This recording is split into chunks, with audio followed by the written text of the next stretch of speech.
sa amin, kumakain sila, nag-lunch break sila. Inaya po nilang kumain, umuo ako. Eh, di ba po common practice pag Pinoy na, tara, kain tayo. Pero dapat hindi ka oo, umuo po ako. So, yung mga bashers mo, hindi ka na-offend na, uy, ano bang klaseng hosting yan? Dinodog show mo yung pageant. Hindi naman po, kasi hindi naman sila yung nagbabayad.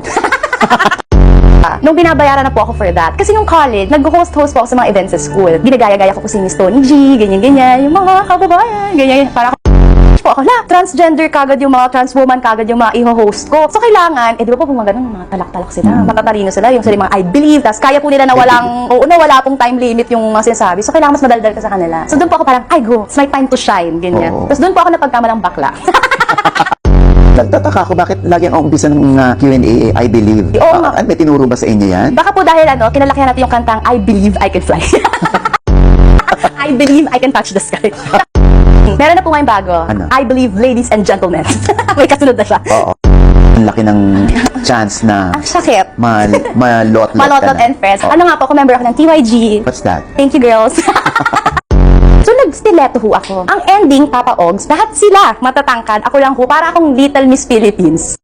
Sabi ko pa, ay, may game plan ako. Dahil matatangkad yung mga kalaban ko, mga 5'11", 5'10", 5'5 lang ho ako. So, 6-inch difference. Magsi 6-inch heels ako. Para 5'11 ako sa stage. Nag 6-inch din sila, Papa Ogs. Oh my Kapag So, tinanggap mo na ang katotohanan. Hindi ko tanggap, pero wala akong choice. Ibigay ni Lord sa isang tao. Yes. So, pwedeng kulang ka sa height, pero sobra ka sa Pera. wit.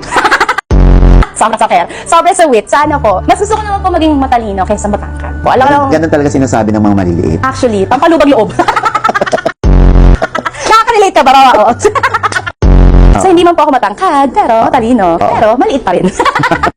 So, sa PUP Manila po ako nagtapos ng broadcasting. PUP. Naku, dyan din ako galing. Pero first year, first sem ako. Talaga po? Yes, Pero yun hindi lang. pa po kayo ng school? Hindi na. Hindi na kayo nagtuloy? Pinurso ko na yung pangarap ko sa buhay. Talaga? So, after niyo po mag-PUP, hindi niyo tinapos, nag-work na po kayo? Kasi bachelor.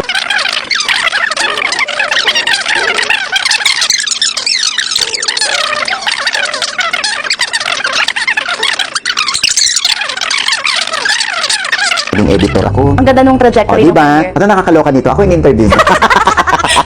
Ay, ako. So, parang ano talaga, from bottom up talaga kayo? Yeah. O, hindi ako bottom. Ay, hindi! Up kayo.